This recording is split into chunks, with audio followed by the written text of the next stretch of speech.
you got me?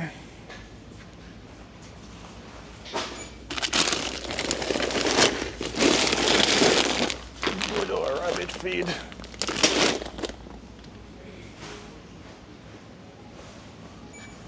Wait, this one off here. 23, 21.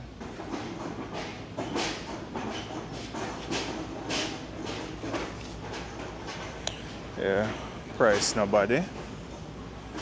$14.99, $15. A chicken block. Yep.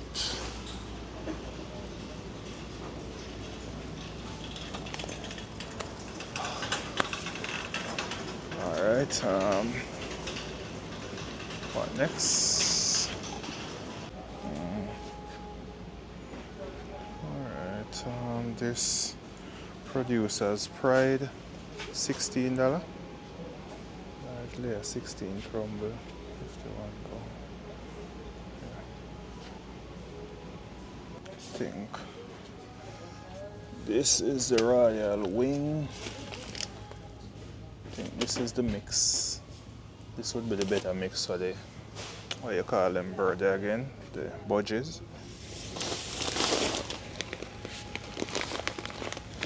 But I think we can get better deal. That's a $21.99. I think these are the same size.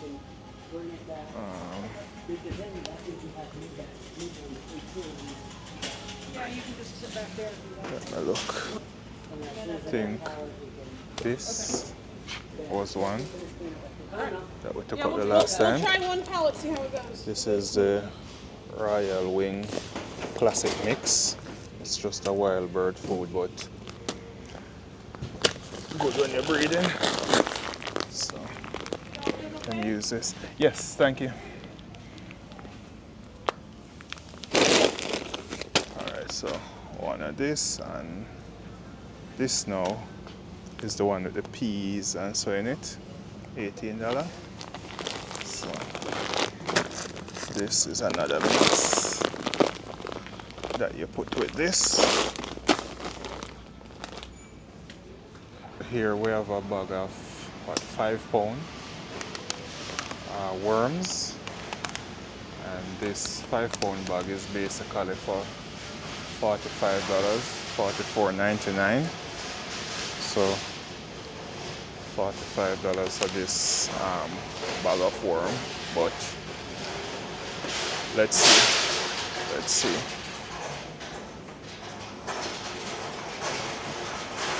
Close to you. Do you sell? Huh? Do you sell? Yeah, you're gonna have to sell a lot of. I need a pair. I got 10 pairs. I got red cream. Oh. I'm gonna stop by you. Yeah. I need a pair to buy. Okay. Okay, Yeah. so Yeah, I'm gonna sell I'm that. going. I got, my pig is not a regular pig. Yeah. Yeah, So fancy pig. I'm here getting bird and rabbit feed. Haven't been to the farm store in a couple months, so I'm just here loading up, putting everything together, getting some help from my strong wife today. Oh, we also got some chickens, 4 of them. I'm going to put them inside the cabin with me, but I'm just going to rest this back and be there again. Just going to unpack this truck because my wife left for work, so the remainder of the day is on me now. It's 11:03, so let me get these things off and just show you guys a bit of what it takes to just have rabbits and exotic birds, also egg-laying hens on the urban homestead. So let's just unpack and get back.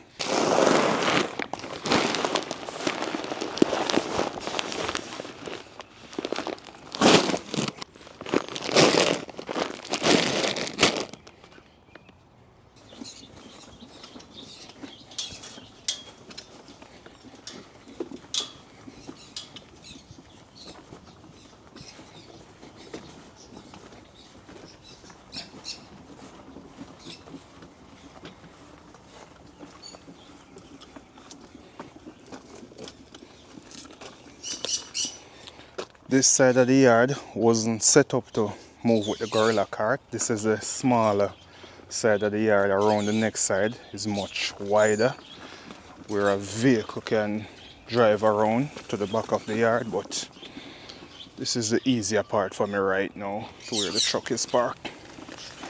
Here I am now in the backyard, and I have all these feed. This is the Producer's Pride rabbit feed that I use. I think it's 15%, and this Home Fresh is a 17%, so protein. So I mix both of them and have them in a large barrel or container. With the bird feed, I'll just go in with the wild bird feed, the sunflower, a little bit of chicken crumble, and some crushed corn, and that comes together for my bird feed for this time of the year when birds are laying. So now I'm going to start doing a mix for the birds. The rabbit mix is a bit more difficult, so I'm just going to do the bird mix on camera. I'll show you guys. And it's a very hot day, but as you guys know, no rest for the wicked, and the righteous will never be tired. If you're raising exotic birds, don't go for the most expensive feed. When you go in your local feed shop, look for the feed that just says wild bird on it, and then you can amend it, because most of the things that are in the so-called premium bags, same thing that is in the wild bird mix. It may be just coming from a farm that has a so-called better name, but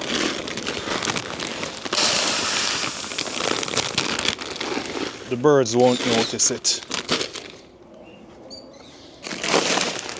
Or if they do notice it, it is gonna be this wild bird mix that they react much better to, because my birds eat a lot of this. About 2 years ago, almost 3 years now, when I started exotic birds, the person that I bought these birds, well, some of them because they're from different farms, the person that I got some of them from, they gave me a list, and for me to feed those birds that way, it would have been hundreds of dollars per month, and now I'm using like maybe about $50 to feed these birds for 2-3 months. And they're laying, they're healthy, and their coat, their feathers are beautiful. So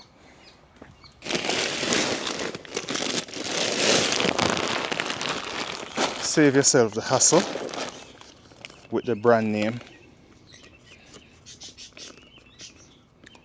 Homesteading is not about the hype. It's survival. So yes, I was saying to you guys about the in-ground garden also. Let me just get back because I'm all over the place today.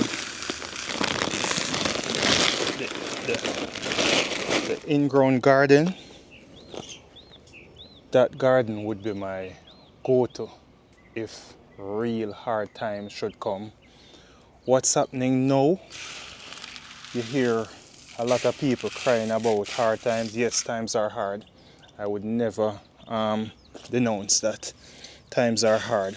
But what I see some people panicking about now is what we live through on a daily basis in third world countries. So here, your AC will go out, and it's a crisis in America if you don't have AC. in Jamaica, it's a luxury if you do have AC. So it is kind of iffy on what people cry about. And next thing I hear, yes, I know that there's a trade war going on, tariffs, but with all these tariffs, tariffs are basically government taxes, you know. Government taxing government, which the people pay the taxes in the whether long or short term. But tariffs, when you hear people, when you hear they talk about tariffs, it's just the same way as how you go to the car mart or the supermarket and they mark up the price and put taxes on it. It's the same thing. It is just it is now in a political way. That is why you see all these excitement about it. But going to the store and getting some of your things to fill your pantry, it is cheaper than homesteading in the short run. How it becomes more expensive in the long run is because you don't know where. Alright, homesteading is peace of mind. Let's put it that way. Gardening, homesteading is peace of mind. I'm sweating like a pig now. But I just want to say this one to you guys. Gardening and homesteading, it's really peace of mind. It is more expensive for me to have laying hens on my homestead and getting eggs from them. It is more expensive than to go to the store. However, I have a better peace of mind knowing where my eggs are coming from and knowing what is going into my chicken. So for the short term, going to the store is cheaper. The long-term aspect of it now, going to the store, buying something that you don't know where it's coming from, what they have fed these animals, and you may get sick from them in the long run. All different type of diseases, cancers, everything that's going around with all these chemicals. In the long run, you may pay more, but nothing is wrong with people who goes to the supermarket and can't homestead. Homesteading is a way of life. Here in America, I realized that it is like a subtle way to rebel against the government. In Jamaica, it's just a way of life. We don't even call it homestead back home. It's just living. A name isn't attached to it where I am from. We just live. People just rear their own chicken, plant their crops, do whatever they are doing. And anything may spill off from it or be a change, it would be in the big city, just like anywhere else. Here in America, once you come out of most of these big cities, people live normal, homestead, do whatever they want to do. So sometimes it's just a single story of a country and people take it and run with it. So everywhere have it good and it's bad to it. That's what I'm just saying. And everything has its good and bad to it. So let's just homestead and don't get ahead of ourselves. Let's garden and don't get ahead of ourselves. Let's just take our time, learn this thing, because if real hard times should come, for me to survive, my neighbors around me would have to be doing almost the same thing that I'm doing or similar, homesteading, providing their food, their own food, so that we can either barter or something. Because just imagine, I'm here alone with all the food and 1,000 people around me that's hungry. I can't survive. They're gonna overrun me and take it from me. So homesteading is also a community thing. I got some Mystic Maran chicken at the farm store. I think it's Maran, Mystic Maran. I got 4 of them. This is what they look like.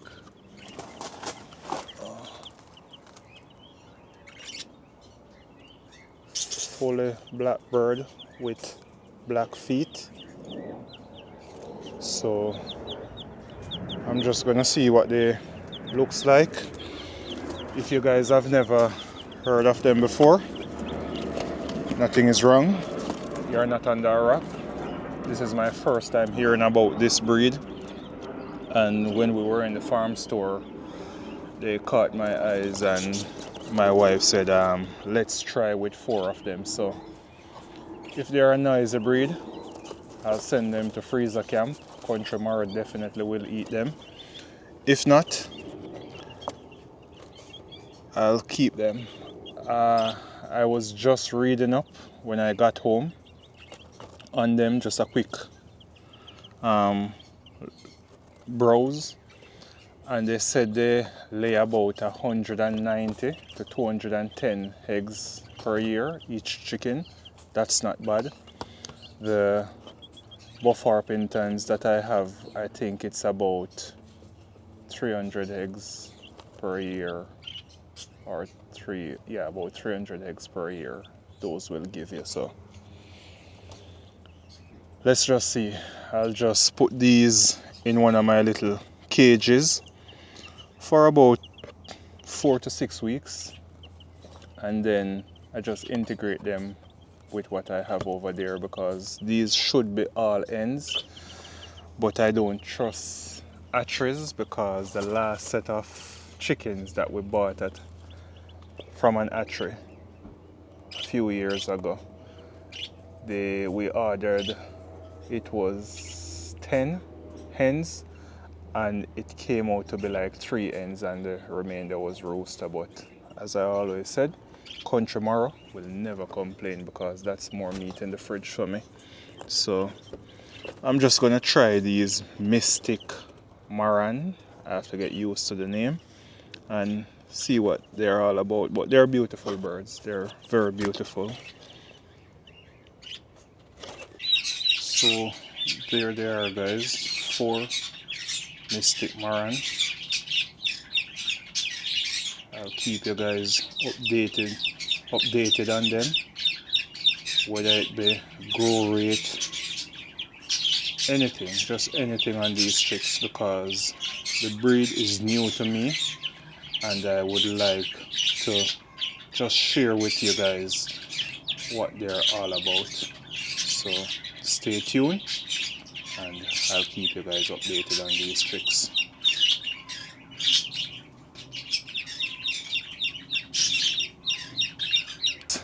It's a hot day. My shirt is sticking onto me now. So that's gonna be it from Country Marot. See you guys in the next one. Country Marot. God bless you all. Cheers.